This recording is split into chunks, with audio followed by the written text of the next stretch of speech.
नमस्कार, मेरा नाम है रितेश सिंह और फिजिक्सिया में आपका स्वागत है। पिछले वीडियो में हम लोग क्वेश्चंस देख चुके थे यहाँ तक। इस बार हम लोग क्वेश्चन देखेंगे आगे का, ठीक है। तो आगे हम लोग बढ़ते हैं, क्वेश्चन नंबर 10 देखते हैं।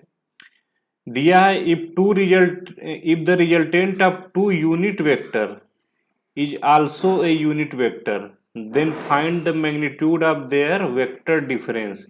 मतलब क्या पूछा है, mod A cap minus B cap, ठीक है। A cap minus B cap का मॉड पूछा है, ठीक है। Magnitude of their vector difference, ठीक है।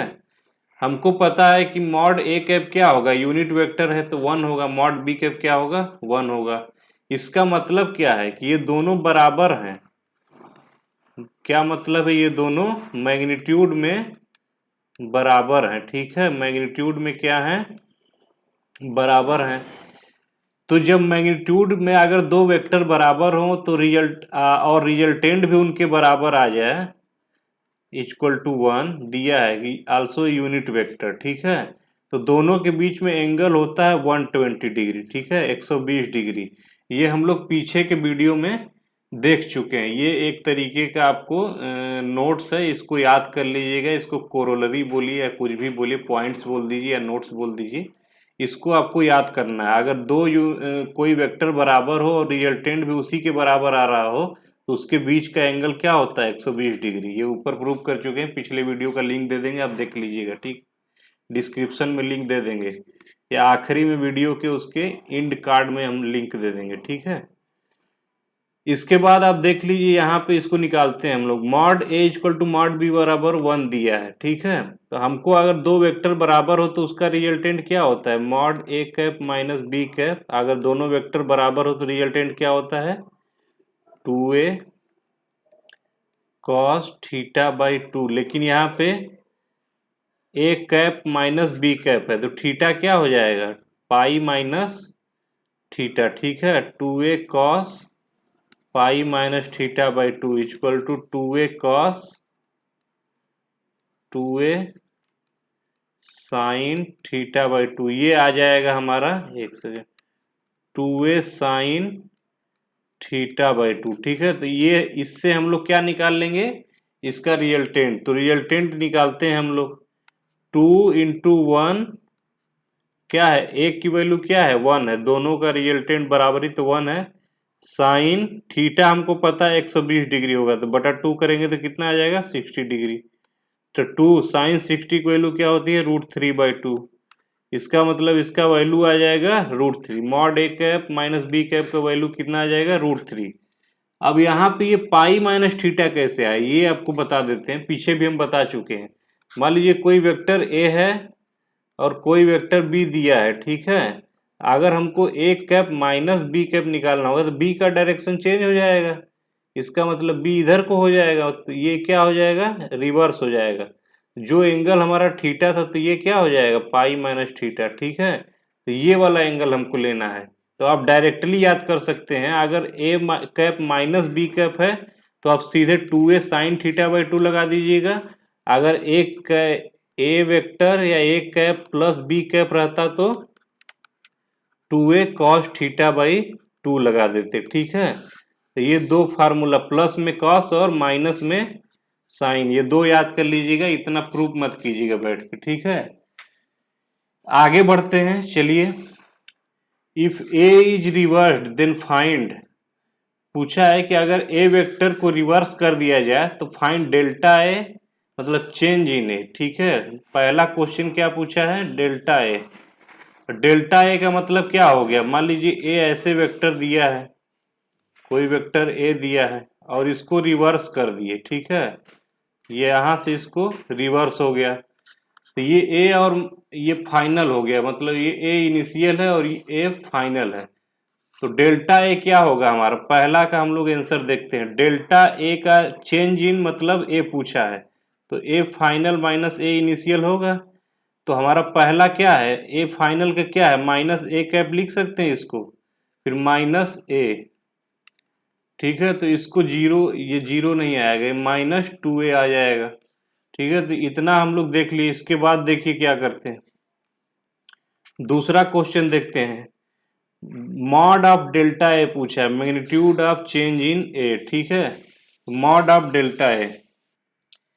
हाँ, मॉड ऑफ डेल्टा ए देखिए क्या होगा, मॉड ऑफ डेल्टा ए मतलब कि ए का चेंज इन ए का मॉड, मतलब ए फाइनल माइनस ए और माइनस ए, ठीक है, फाइनल क्या है माइनस ए है और इनिशियल क्या है ए, तो इनिशियल में क्या होगा ए, ठीक है, तो माइनस ए, ए फाइनल माइनस ए इनिशियल, ये क्या हो जाएगा -2a, ठीक है, ये -2a होगा, लेकिन इसका क्या पूछा है मॉड, तो मॉड हमारा क्या हो जाएगा 2a, ठीक है, -2a का मॉड क्या हो जाएगा 2a, आंसर हो गया। तीसरा क्वेश्चन देखिए क्या दिया है, ये डेल्टा ऑफ मॉड ए पूछा है, चेंज इन मैग्नीट्यूड ऑफ ए, ठीक है, तो डेल्टा ऑफ मॉड ए मतलब क्या होगा हमारा mod A final minus mod A initial, तो delta of mod A final क्या है माइनस ए माइनस ए, ठीक है, तो मॉड का क्या होगा हमारा ए माइनस ए ही हो जाएगा इक्वल टू 0, ठीक है, तो तीसरे का आंसर क्या आएगा 0, पहले का आंसर क्या आएगा डेल्टा ए मतलब ए फाइनल माइनस ए इनिशियल, तो -2a आएगा, दूसरे का आंसर क्या आ जाएगा mod of delta magnitude of change in A, language पे आप ध्यान दीजिएगा, पहले में पूछा चेंज इन ए, दूसरे में पूछा है मैग्नीट्यूड ऑफ चेंज इन ए, मतलब चेंज इन ए जितना है उसी का मैग्नीट्यूड, तो उसी पे मॉड लगा देते यहीं पे डायरेक्ट आ जाता। तीसरे में क्या पूछा है चेंज इन मैग्नीट्यूड ऑफ ए, ठीक है, यहाँ पे क्या था मैग्नीट्यूड ऑफ चेंज इन ए, यहाँ पे चेंज इन मैग्नीट्यूड ऑफ ए,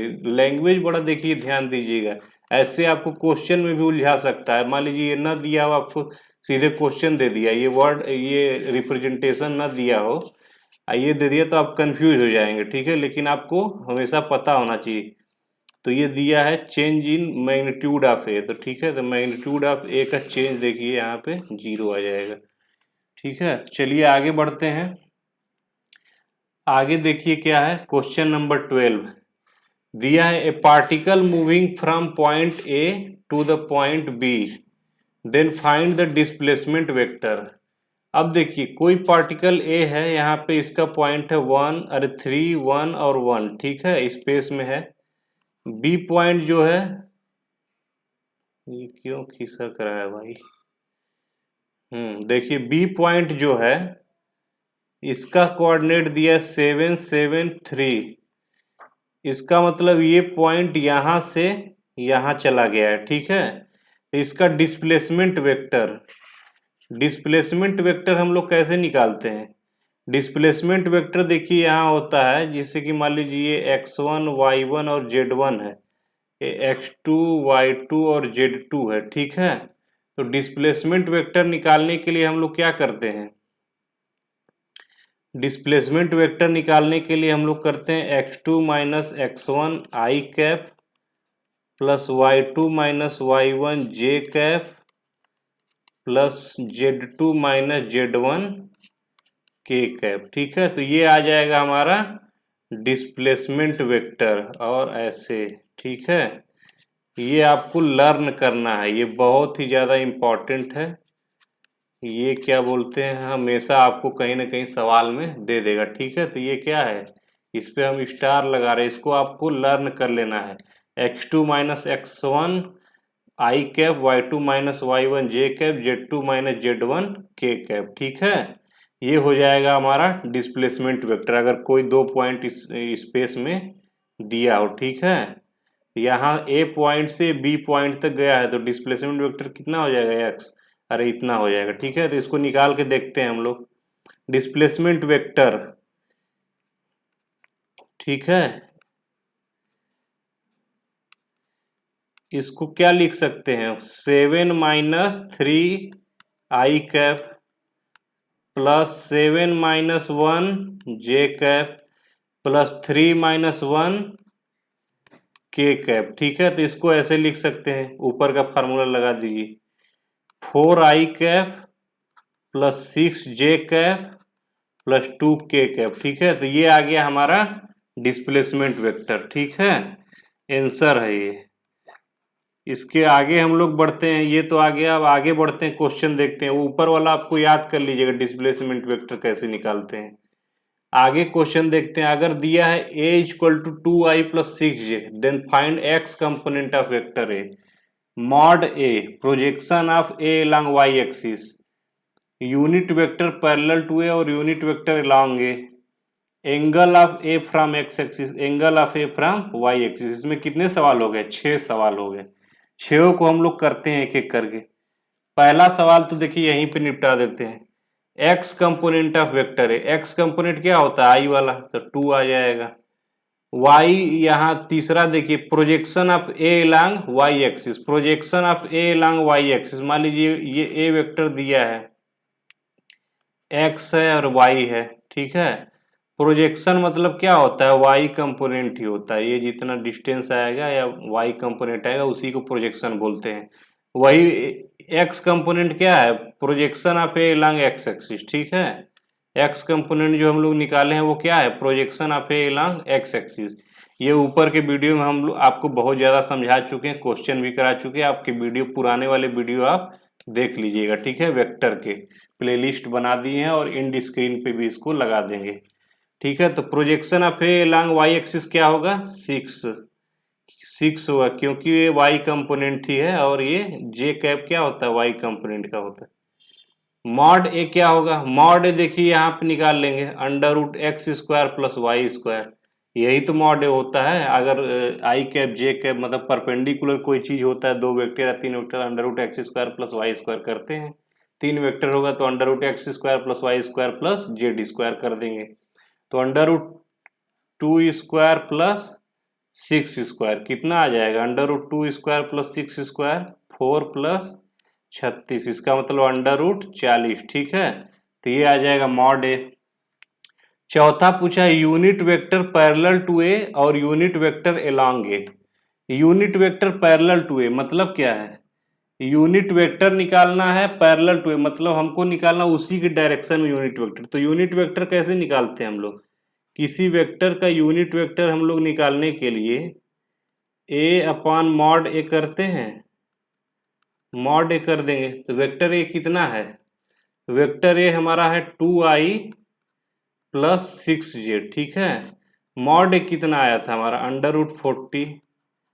तो ये आ गया हमारा यूनिट वेक्टर, ठीक है।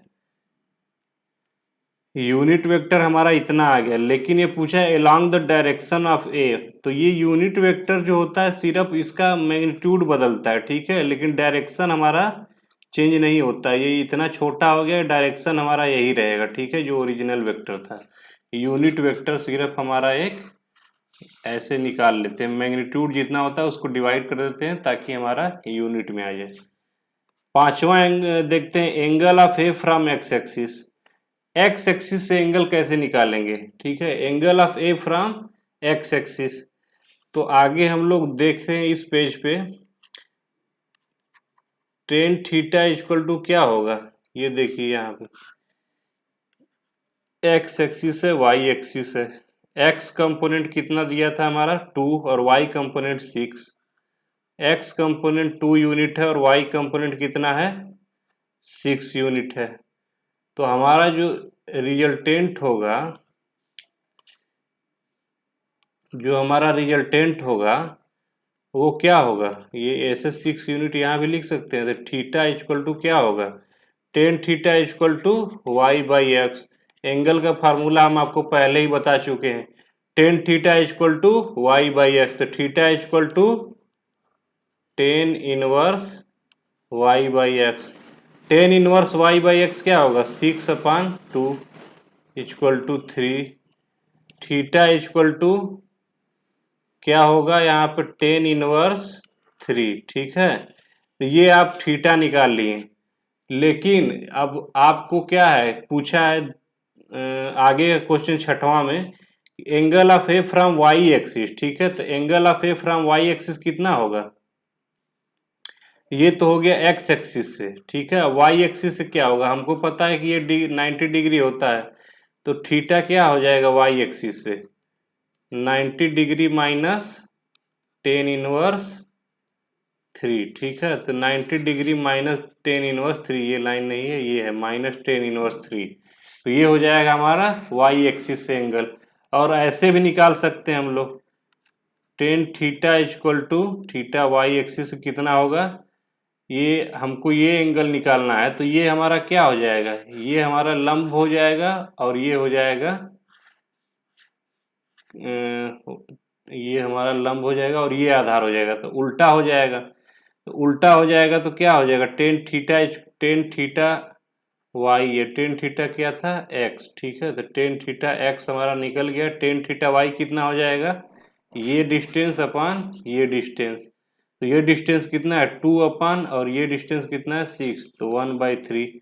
तो थीटा वाई कितना हो जाएगा, टेन इनवर्स 1/3, ठीक है। तो ये आंसर आ गया हमारा वाई एक्सिस से एंगल का। आगे बढ़ते हैं, क्वेश्चन नंबर 14 देखते हैं। Check whether the following vectors are unit vector or not. Check whether the following vectors are unit vector or not. Unit vector क्या होता है, यूनिट वेक्टर का जो मैग्नीट्यूड होता है वो हमारा 1 होता है, हमको इतना पता है, ठीक है। तो हम इसका मैग्नीट्यूड निकालेंगे, अगर 1 आ गया तो यूनिट वेक्टर है।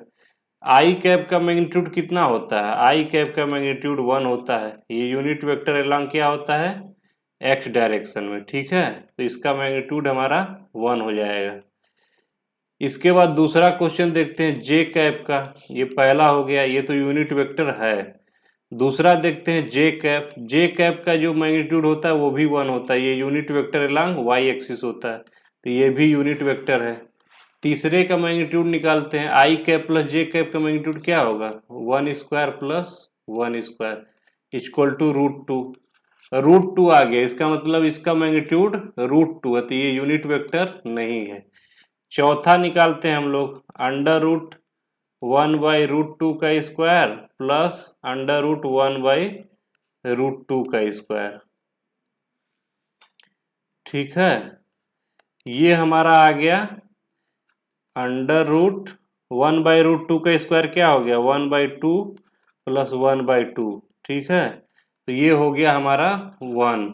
तो ये क्या है, ये यूनिट वेक्टर है, ठीक है। इतना आपको समझ में आ गया यूनिट वेक्टर कैसे निकालते हैं। अब आपको आगे बढ़ते हैं, क्वेश्चन नंबर 15 में क्या पूछा है, गिवन दिया है ए वेक्टर क्या है 0.6i प्लस अल्फा जे, ठीक है। 0.6i plus alpha J. If A is a unit vector then find the alpha, ठीक है। A is a unit vector then find the alpha. देखिए अब यहाँ पे हम लोग निकालते हैं, ए यूनिट वेक्टर है मतलब मॉड ए हमारा क्या हो जाएगा 1, ठीक है। अल्फा हमको निकालना है, तो मॉड ए हम लोग अगर निकालेंगे तो क्या हो जाएगा, आई कैप और जे कैप दिया है तो 0.6 का स्क्वायर प्लस अल्फा का स्क्वायर इक्वल टू 1।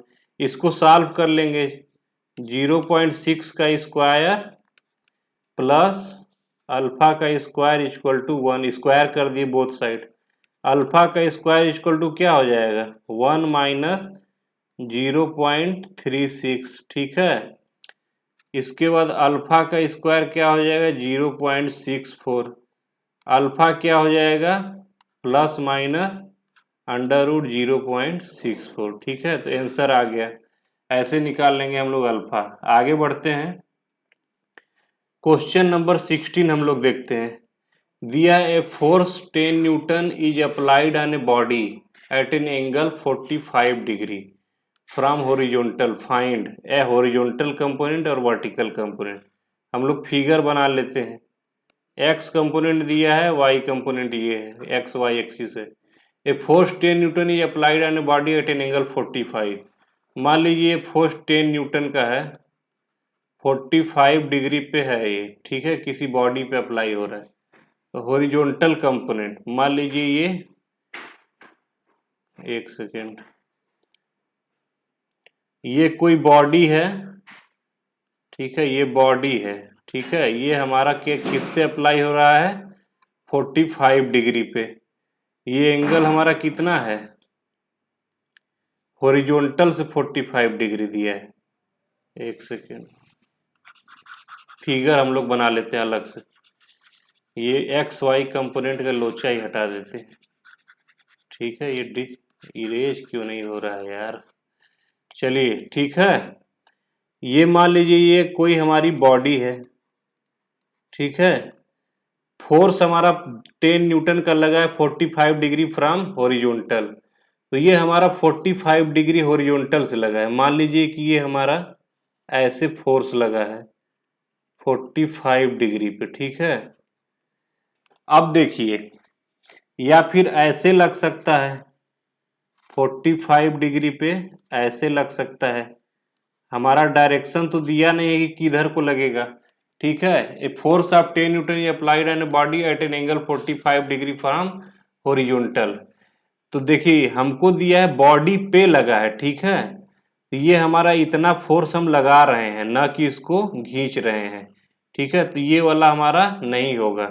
तो बॉडी पे लगा रहे हैं 45 डिग्री, तो हमारा एक्स कंपोनेंट क्या होगा। एक्स कंपोनेंट देखिए ऐसे इसको बढ़ा देंगे और ये जो होगा एंगल 45 डिग्री हो जाएगा।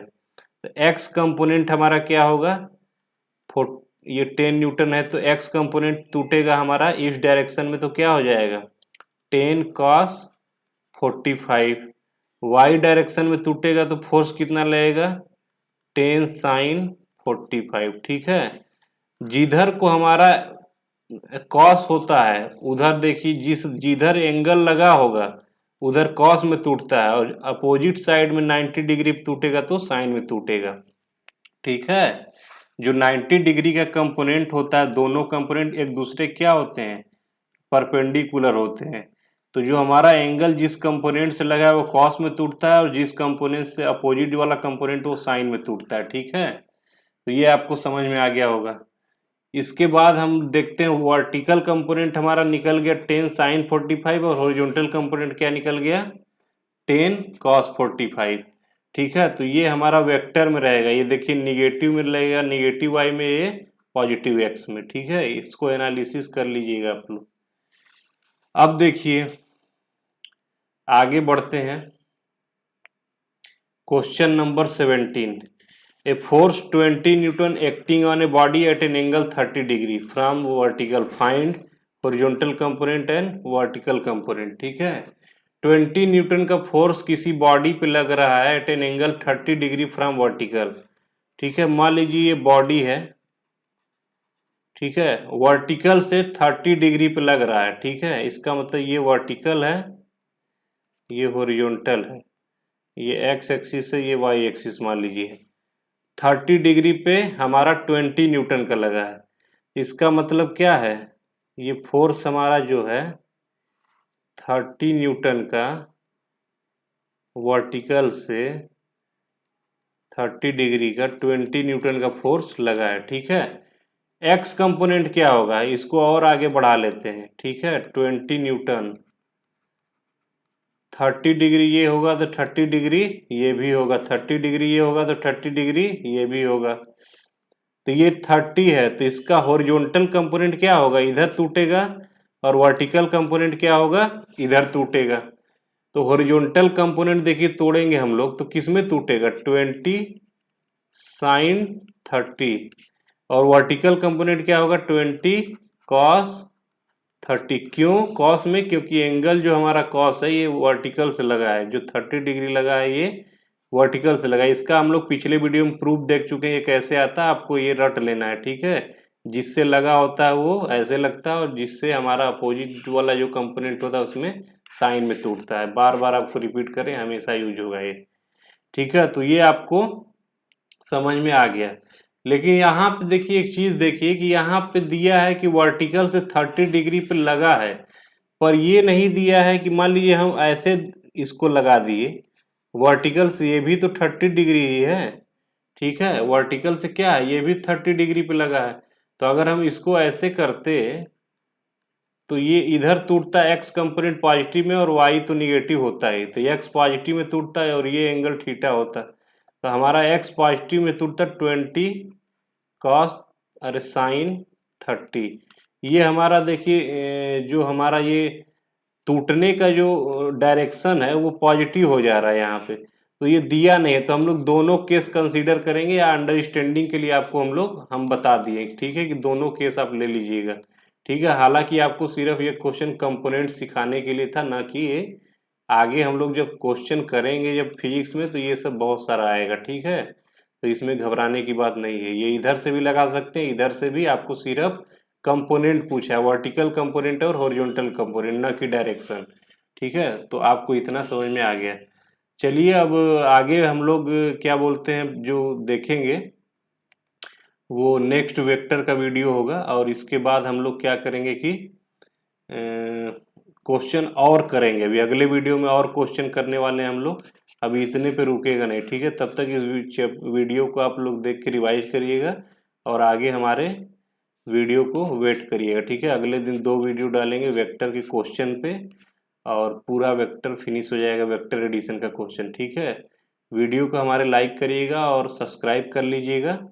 तब तक के लिए धन्यवाद।